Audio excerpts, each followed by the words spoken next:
Bonjour à toutes et à tous et bienvenue pour une nouvelle vidéo où aujourd'hui on va tester des sacs poubelles. On continue. Aujourd'hui, test sur une nouvelle carte son, mais attention, pas n'importe quelle carte son. Je vais l'ouvrir en essayant d'expliquer pourquoi j'ai choisi cette carte son, parce que c'est quand même une certaine somme. Pourquoi mettre 700 € dans une carte son quand tu peux avoir une Focusrite à 100-150 € très bien. Comme d'habitude, les ciseaux. Prochaine fois, avec la YouTube Money, j'investirai dans un couteau pour ouvrir des boîtes. Faut savoir qu'il existe donc des cartes son très accessibles, des Focusrite, des Behringer, Arturia aussi se sont mis aux cartes son, mais c'est pas très... Ouais non, ça reste assez cher. Avec la Focusrite, j'ai remarqué quand tu commences à avoir 40 millions de gigatonnes de plugins et effets, ça pue la merde. Et là, du coup, t'es obligé d'investir dans plus gros. Donc, soit des trucs monstrueux qui sortent des studios professionnels, soit des cartes son toujours plus petites, mais beaucoup plus chères. Je viens de réfléchir à un truc là. Vous brasse, vous mettez ça dans du sac poubelle. Thomas, ils mettent ça dans des cartons. Et du coup, voici la gueule d'une carte son à 700 €. Il y a le reflet. Alors, il y a plusieurs sortes de cartes son. Il y a par exemple Universal Audio qui est très connu avec sa Apollo Twin. De base, moi, il y a 2-3 personnes qui m'avaient conseillé celle-là, mais quand j'ai vu le prix, j'ai fait ouais, on va attendre encore un peu. Hein. Et après, je me suis intéressé à toutes les cartes son possibles. Je suis tombé sur les RME, donc j'ai vu un test de la machine à mixer qui lui a acheté le modèle encore au-dessus. Hein. J'ai beaucoup aimé le test, j'ai beaucoup aimé son avis. Je me suis dit, bah pourquoi pas tenter RME, hein. Qu'est-ce qu'on a là? Ah ouais, ça par contre, ça me fait peur. J'ai l'impression d'avoir les codes nucléaires. Ok, donc ça, on va attendre un peu, parce que je crois qu'il y a encore 2-3 petits trucs dedans. Ah oui. Use your guide. J'espère qu'il y a français. En anglais et en allemand. Pour moi, ça me dérange pas, parce que, voilà, j'arrive un peu à lire l'anglais. Après, sur internet, ça doit se trouver, hein. Mais bon, c'est dommage qu'il n'y a pas français aussi, hein, quand même. Les allemands, là, vous marquez pas des points. Bon.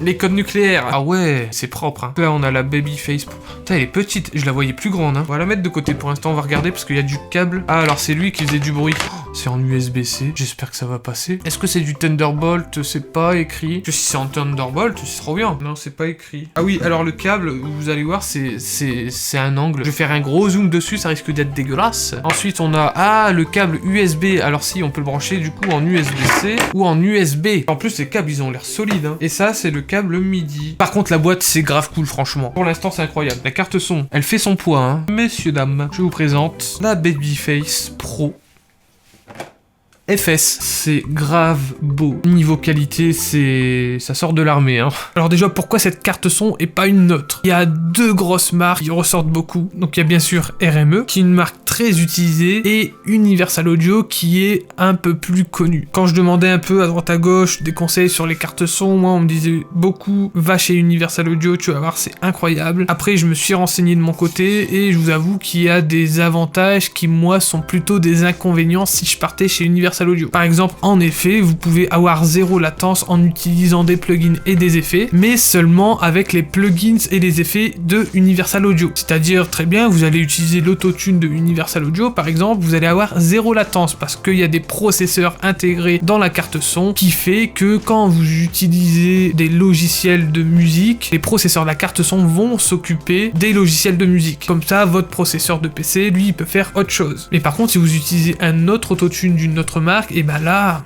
ça va pas trop marcher. Je voyais pas trop l'intérêt pour moi parce que j'ai mes plugins et mes effets. J'ai regardé un peu ce qu'ils proposaient et franchement, je pense pas utiliser des plugins et effets de Universal Audio. C'est là que j'ai vu cette marque que je connaissais pas trop et je trouve que les vidéos de tests et d'avis sur la RME sont plus convaincants que les vidéos tests et avis sur la Universal Audio. Je trouve que RME c'est moins cher. Pour 700 €, vous allez avoir 12 entrées et sorties au total avec 4 entrées analogiques pour microphone en XLR. Donc vous allez pouvoir brancher 2 micros et 2 enceintes de monitoring, et vous avez 2 entrées instruments, donc pour mettre une guitare et une basse par exemple. Et à côté de ça, il y a un truc que je trouve grave cool, c'est les 2 entrées casque. Donc vous avez une entrée gros jack et une entrée petit jack, vous avez la prise USB pour brancher la carte, une prise d'alimentation si jamais vous voulez utiliser la carte autre qu'avec un PC, une entrée MIDI et des entrées ADAT. Et enfin pour finir, sous la carte son, vous avez une petite encoche pour rajouter 4 dB ou 19 dB dans les sorties aussi output. Comment vous dire que là, on est très bien fourni. Je pensais que ça allait être encore plus gros que ça, mais en fait, non, ça fait la taille de ma main, clairement. Par contre, c'est une brique. Il fait son poids, hein. Niveau qualité, c'est vraiment quelque chose de très bien. Moi, je suis très content de la qualité. Ce qui est génial aussi avec cette carte son, c'est qu'elle est fournie avec une boîte, ce que Universal Audio ne fait pas, et ce que les autres constructeurs ne font pas non plus. Et en plus de ça, elle est fournie avec pas mal de connexions en USB-C. Et ne vous inquiétez pas, si jamais vous n'avez pas de connexion USB-C, vous avez le câble en USB 2.0 qui est compatible avec les 3.1. Et c'est plaqué or, hein, donc ça crâne pas non plus sur ça. Et en plus de ça, vous avez le câble MIDI fourni avec. Bon, je vous avoue, je le trouve un peu petit. Et les câbles USB aussi d'ailleurs. En parlant de soucis de câble aussi, moi j'ai eu un petit souci à ce niveau-là. Pour brancher des enceintes de monitoring, il faut les brancher en XLR. Moi, ma Focusrite, les sorties monitoring, c'est en jack. Et le problème, eh ben, c'est que mes enceintes de monitoring n'acceptent que les câbles jack. Génial, hein? C'est un peu compliqué, mais en gros, si je voulais brancher cette carte son en XLR sur mes enceintes de monitoring en jack, il me faudrait ce câble-là. À côté de ça, vous avez aussi une notice très complète, mais seulement en anglais.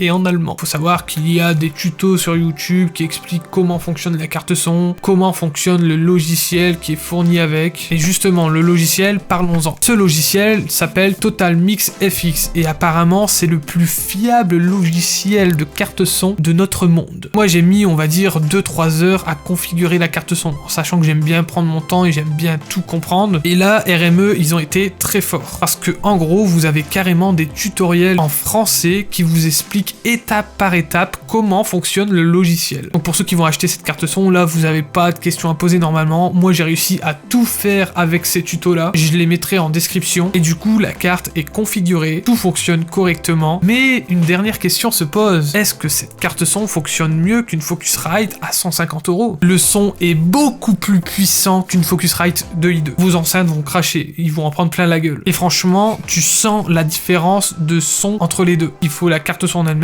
pour vraiment entendre la différence, parce que là j'ai vraiment fait un avant-après. Ouais, il y a une différence, hein. Le son est beaucoup plus précis, il y a beaucoup plus de chaleur, et même au niveau des entrées casques, j'utilise le Bayer Dynamic DT770 Pro, et franchement j'ai fait une écoute avec la Focusrite et la Babyface Pro.